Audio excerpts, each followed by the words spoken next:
اس لیے یہ آنسو بڑے قیمتی ہیں، وہی بہاؤ جہاں شان کریمی موتی سمجھ کے چن لے۔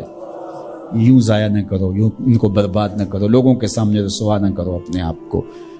تو صبر کے دامن کو تھامو، ایک تو تلقین یہ کی گئی، اور دوسرا کہا والصلاۃ، اور نماز کے ساتھ اللہ سے مدد طلب کرو۔ حضور علیہ السلام جب بھی کسی مشکل میں مبتلا ہوتے تو حضور نماز کے لیے کھڑے ہو جاتے، اور میں نے خود کئی مرتبہ تجربہ کیا ہے، جب کوئی تکلیف پیدا ہو تو آپ نماز پہ کھڑے ہو جائیں، تکلیف میں تخفیف پیدا ہو جاتی ہے۔ اور بدر سے سخت دن کیا ہو سکتا تھا جب کافر پورے لاؤ لشکر کے ساتھ آ گئے، اور حضور کے لیے عریش ایک چھپر بنا دیا گیا، اور آقا کہیں وہاں مصلی بچھائے ہیں اور رب کے حضور کھڑے ہیں۔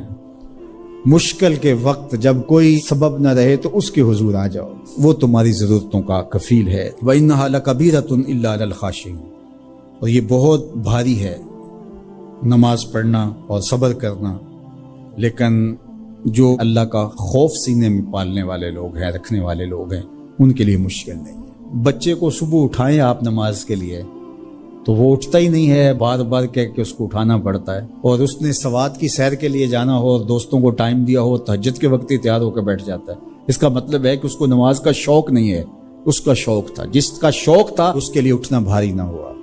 میرے والد گرامی سے کسی نے کہا جی جاگ نہیں آتی، تو فرمانے لگے صبح منڈی جانا ہو تو جاگ آ جاتی ہے، کچہریوں میں تاریخ ہو تو یاد آ جاتی ہے۔ منڈی جانا یہ تمہاری بدنی ضرورت ہے، بچوں کے پالنے کے لیے، اپنی ضرورت کے لیے۔ کچہریوں میں جانا خوف ہے، نہ گیا تو میرے خلاف فیصلہ ہو سکتا ہے، تو تمہیں نہ امید ہے اللہ سے اور نہ اس کا خوف ہے، تو پھر کیسے جاگ آئے؟ اور کسی نے کہا کہ حضور نماز پڑھنا چاہتا ہوں، جاگ نہیں آتی۔ اللہ اکبر، کہنے لگے ارادہ اگر پکا ہو تو نیند نہیں آتی، بار بار اٹھ کے ٹائم دیکھتے ہیں وقت تو نہ گزر جائے۔ اللہ اکبر۔ تو فرمایا یہ بھاری ہے لیکن خاشعین کے لیے بھاری نہیں ہے، خشیت خدا سینے میں نہیں ہے، اللہ کا خوف سینے میں نہیں ہے، تو واقعی صبح کا اٹھنا بہت زیادہ بھاری ہے، بہت زیادہ مشکل ہے، لیکن جو خشیت والے ہیں ان کے لیے مشکل نہیں ہے۔ یہ مان لیا کہ صبح کا اٹھنا، سحری کا اٹھنا نفس پہ شاک ہے، لیکن اگر کسی کی زندگی کی لذت اس میں رکھ دی گئی ہو، اللہ اکبر، تو پھر اس کے لیے مشکل تو نہیں ہوگا۔ راہ خدا میں تکلیف اٹھانا مشکل صحیح، لیکن زندگی کا سرور اس میں رکھ دیا گیا ہو۔ وہ مزہ دیا تڑپ نے میری آرزو ہے یا رب، میرے دونوں پہلوؤں میں دل بے قرار ہوتا۔ انسان کو دکھ بھی آتے ہیں، بیماریاں بھی آتی ہیں، اپنوں بیگانوں کی طرف سے اس کو تلخیوں کا بھی سامنا کرنا پڑتا ہے، تو اس موقع پر آپ کی زبان کوئی ایسا جملہ نہ کہے جو اللہ کی ناراضگی کا سبب ہو۔ غم تو پہنچتا ہے اور غم سے انسان متاثر بھی ہوتا ہے، یہ تو نہیں ہے کہ ایک تکلیف پہنچے۔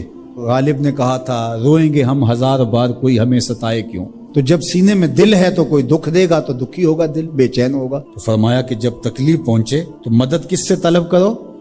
صبر سے، کہ اللہ مجھے توفیق صبر دے۔ روایت ہے کہ سلمان رضی اللہ تعالی عنہ حاضر ہوئے اور ان کے چہرے کے اوپر کوئی ایسے آثار تھے کہ جس کا بہت بڑی پریشانی ہو، تو ان کو کہا کہ تمہارا جو دکھ ہے وہ اس کو کہو جو دکھ کا مداوع کر سکتا ہے، غم اسے کہو جو غم خار ہو، جو غم خار ہی نہ ہو سے غم کہنے کا فائدہ۔ بعض اوقات لوگ خام خواہ بے چین ہوتے کہ میں کو پوچھے تمہیں کیا ہے، چہرے کے اوپر جو ہے وہ خشونت سجائے، چہرے کے اوپر جو ہے وہ اداسی سجائے، آپ کو صدمہ پہنچے تو بعض کا ٹھیک ہے، انسان بے بس ہو جاتا ہے، اس کے چہرے بشرے سے اس کا ظہور بھی ہوتا ہے، لیکن کچھ ایسی چیزیں جو چھپائی جا سکتی ہیں اس کو چھپائیں۔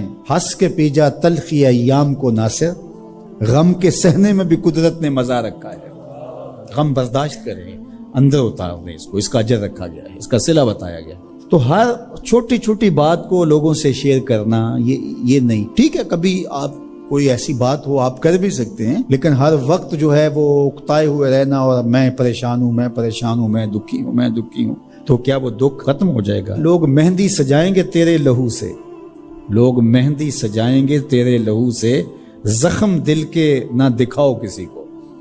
لوگ تو اس سے طرح مذاق بھی اڑائیں گے، اور جب تم ہنستے ہو تو زمانہ تمہارے ساتھ ہنستا ہے، اور جب تم روتے ہو تو زمانہ تمہارے ساتھ نہیں روتا۔